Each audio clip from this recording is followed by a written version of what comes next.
Hey guys, we're gonna wait for a couple guys to get in here, a couple people get in here, and we're gonna talk about this newly branded assault weapons ban here in Colorado. SB3, they call it the specified semi-automatic ban.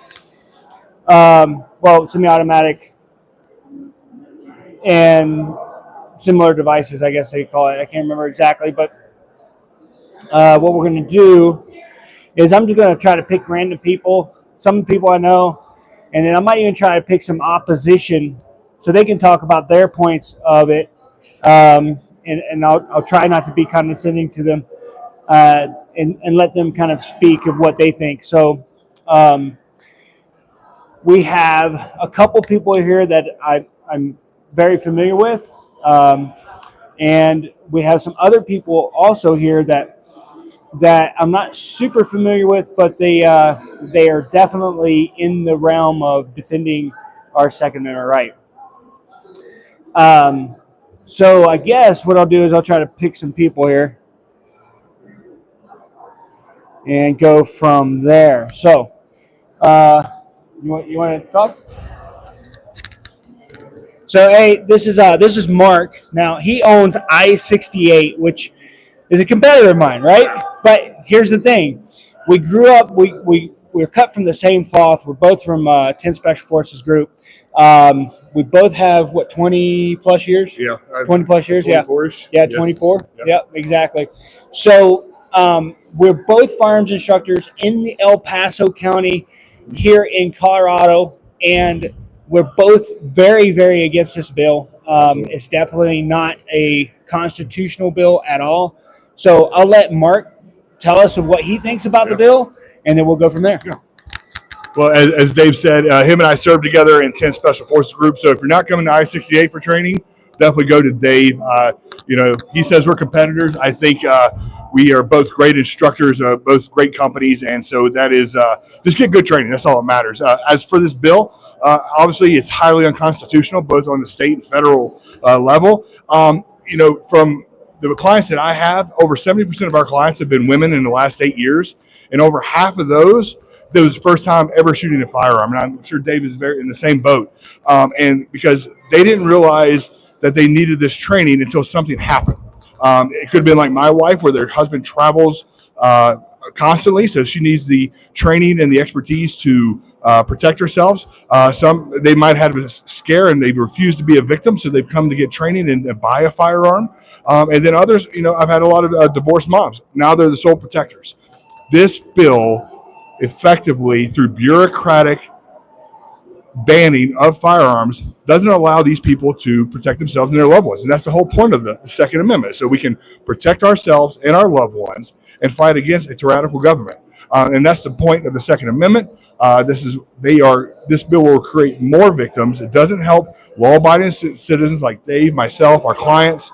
And so, I am forcefully opposed to this bill, and I think it would be horrible for the state and for the country. So, Mark, what's the most concerning part about the bill that you see within the bill? Like the very top. Like if you could take anything out of the bill, except for like getting rid of it all together, of course. Yeah. If you could take anything out of the bill, what would it be? Really two things. Obviously, the bureaucratic and red tape that we have to go ask permission to go get training, then to go get a firearm. And that's just the government. And then the second, with the new amendment of them making CPW the sole proprietor of who can get a firearm, who cannot, what are the rules, how much does it cost? Colorado is already an expensive state. It should not cost that much money to be able to protect yourself and your loved ones. So those are really two things: the bureaucratic process. Dave and I have worked in government a long time, and bureaucracy kills a lot of things. And so that process right there is going to be a nightmare, especially for people that are brand new to the firearms industry, new to defensive shooting. And so it's going to be horrible for them. Yeah. So like Mark was saying, so if you don't think that the government can run everything into the ground that it could, just look at Afghanistan. Yeah. 20 years in Afghanistan, and then a botched withdrawal, right? So anyway, I'll get off of my soapbox here. But what Mark was saying is that, you're going to have to get a permission slip just to take safety training so that you can then buy a firearm, which then, by the way, after you get that permission slip, and then you go, let's say you do all the stuff, then you still have to get a background check just to buy that firearm. So there's 2 background checks in the entire thing, and then you register. Yeah. So that's the whole thing. And now CPW stands for Colorado Parks and Wildlife.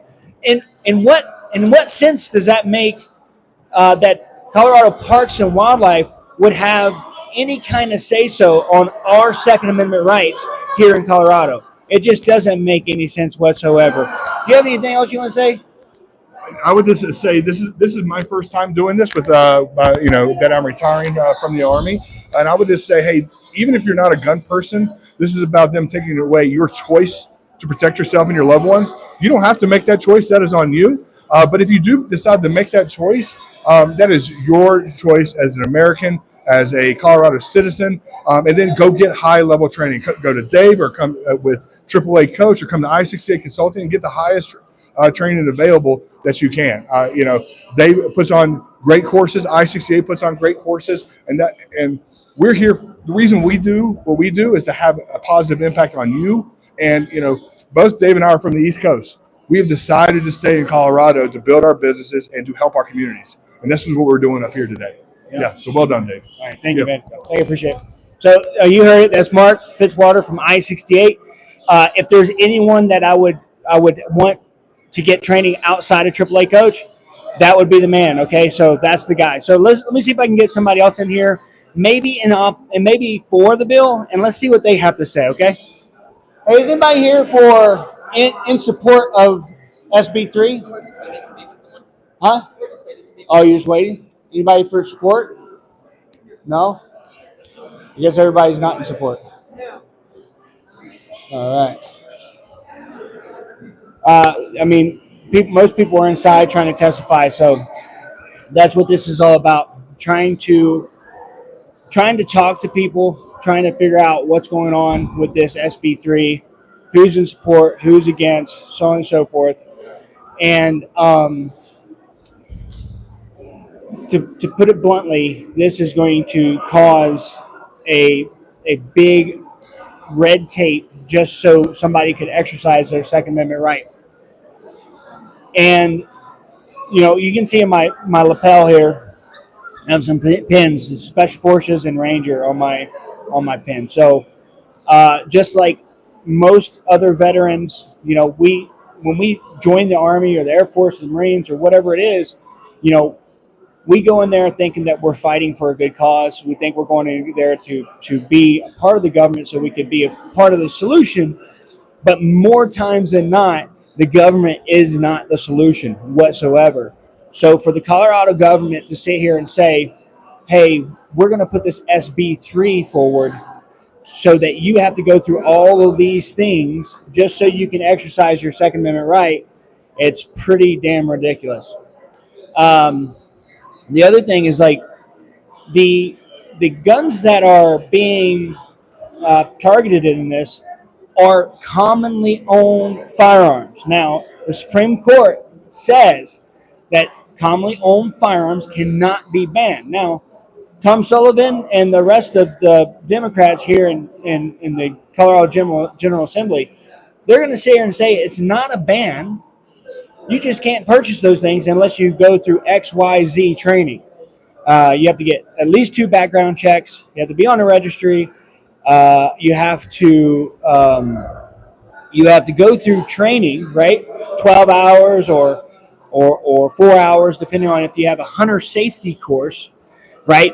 And this is why it's not about hunting. It's never about hunting. And if you're listening to this and you argue Second Amendment rights because you want to hunt, that's not the way it's supposed to be.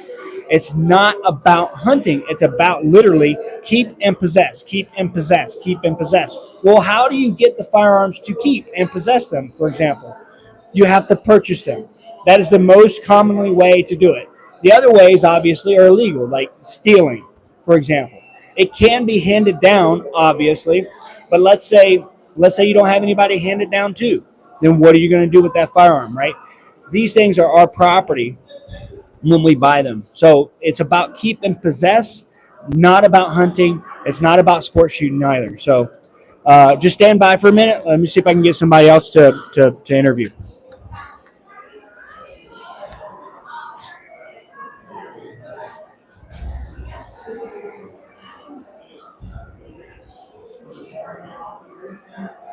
Sheriff? Sheriff? Are you going in there to testify? Yeah. Okay, right.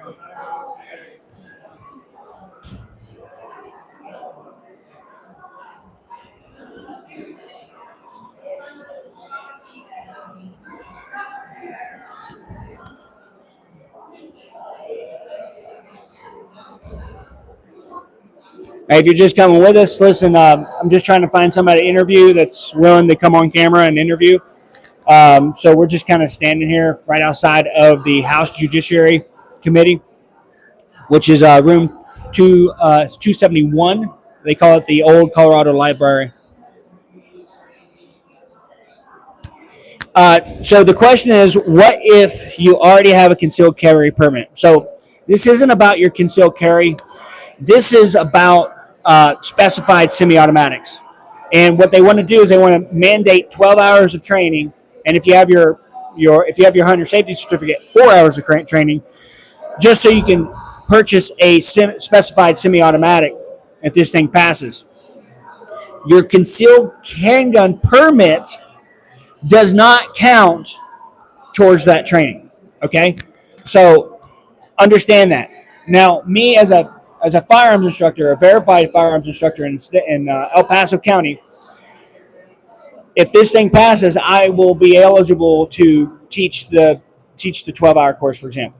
So my thing is, I'm probably going to add the 8-hour mandated concealed handgun training to the 12-hour. You're right; they'll overlap with each other, but ultimately, a firearms instructor could potentially say, "Hey, you got to do 8 hours, and then you have to do 12 hours." Yeah, it's kind of ridiculous. So it doesn't really count. Does that answer your question? Please send it in the comment box below.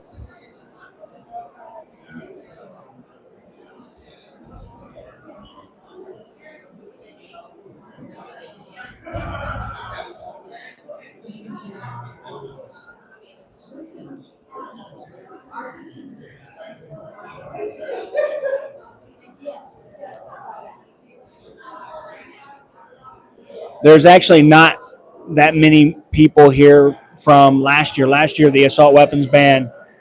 I mean, this whole place was just full of people. Now it's not really that, and I think probably the Democrats are successful in renaming this bill from assault weapons ban bill to more of a moderate thing where it's like specified semi-automatics, because it sounds like you're only limiting certain firearms, but that couldn't be further from the truth. So they're going to be limiting firearm sales, and they're targeting direct gas and piston gas systems. They're also targeting blowback systems, but most systems now aren't really blowback systems. But the direct gas and piston gas systems are like your AR and your AK-47s. Those are the systems that they're talking about now. And then they say that you can have these things, but you have to permanently fix the magazine to the system. Well, that doesn't make any sense either, because how are you going to clear it? Because clearing procedures are, attempt to put on safe, drop your source of feed, which would be the magazine, lock the action to the rear, check the chamber, bolt face, magazine well, allow the slide to go forward, aim in a safe direction, and dry fire. That is the entire clearing procedure that you're supposed to do. At least that's what we were taught in the special operations realm. So let me see if I can get somebody to interview real quick. Forgive me, this is kind of the first time I've done this, so I'm trying to work through the widgets.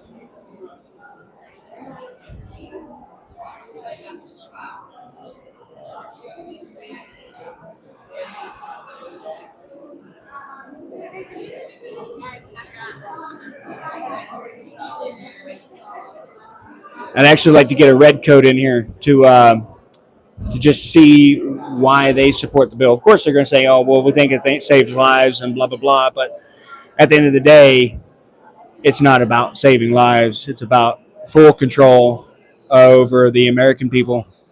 And you know, they might have good intentions, but that's not what it's going to be for.